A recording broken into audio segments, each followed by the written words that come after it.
আজকে একটি সুন্দর বগের সাথে আপনাদের পরিচয় করে দেব। বগটি অনেক সুন্দর। তো সবচেয়ে বিশেষ করে দেখুন, বগটার ঠোঁট অনেক বড় এবং কালো কুচকুচে, আর দৌড় বা গলা যেটাই বলেন, তো এটা অনেক বড়। আমার মনে হয় প্রায় 1.5 হাতের মতন হবে। আর এটার পা অনেক বড়, বিশাল বড়। পুরো বগটাই অনেক বড়। তার বডি দেখতে পাচ্ছেন, তো বডিটা আসলেই অনেক বড়।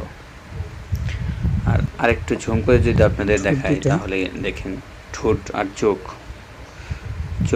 একটা ভয়ঙ্কর ভয়ঙ্কর দেখতে। তো এগুলো সাধারণত বিং, পোকামাকড় বা ছোটখাটো সাপ এগুলো দূরে খায়। তার বকটা দেখতে যেমন সুন্দর, এটা হাঁটা অনেক সুন্দর। দেখেন আস্তে আস্তে ধীরে ধীরে পা ফালাচ্ছে, পা দুইটা যেমন সামনের একদম দিকে এগিয়ে যাচ্ছে। বিশাল বড়।